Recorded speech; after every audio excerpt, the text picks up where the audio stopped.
Hey, so very often you see startup teams actually claiming that they do fine tuning to produce their results, but if you look into it, you realize that what they're doing is actually retrieval augmented generation. So, what is fine tuning and what is retrieval augmented generation? So, fine tuning is actually a process or a method that happens after pre-training a model, right? A large language model on a large set of data. So, we get a product, we get like a model, a base model that we can interact with, that can do text completion, that can propose similar things, and then that is very good at doing the next word prediction task that it was actually trained to be able to do. So fine-tuning happens after that step. So what we do in fine-tuning is we take a specific data set for a specific task and we train the model on that data set so the model can become very good at that specific task. So this is basically where I like to say that the model actually gained personality. Somehow the model can now answer questions because it understands that what you're doing is asking you the question.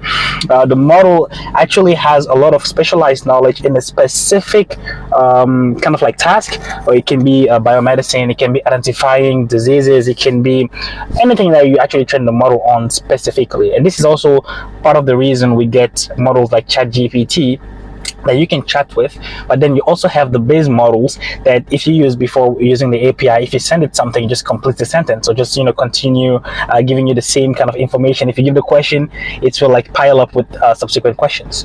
So that's what fine-tuning is. It's actually a step that adjusts the parameters of the model to be able to be good in a specific task. So it actually impacts the model itself. But what retrieval augmented generation is, it's not really like impacting the model itself. It is basically providing the LLM with extra knowledge that is outside of the LLM's sphere of learning, or I'll say data.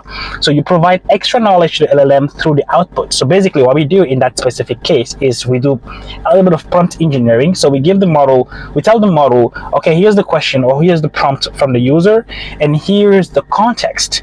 And the context comes from our data. It can come from a documents that you provide, can come from our online database, can come from anywhere. So basically what it does is it tells the model, here's the prompt or the question from the user, here's the extra knowledge, now you give the answer according to that extra knowledge or that full context. So this method called retrieval augmented generation does not impact the model parameters, doesn't change the model, it just provides the model with something to be able to answer with, so it looks a lot smarter in a specific set of tasks. So now that you know the difference, I know you say fine-tuning most of the time just because if you think about it, RAG or retrieval augmented generation is fine-tuning in a certain way, because if you look at just the sense of the sentence fine-tuning, you are fine-tuning your model. But if you need to be able to talk with people in the field, avoid saying fine-tuning, just say you do RAG, retrieval augmented generation. So with that being said, have a great day. Bye.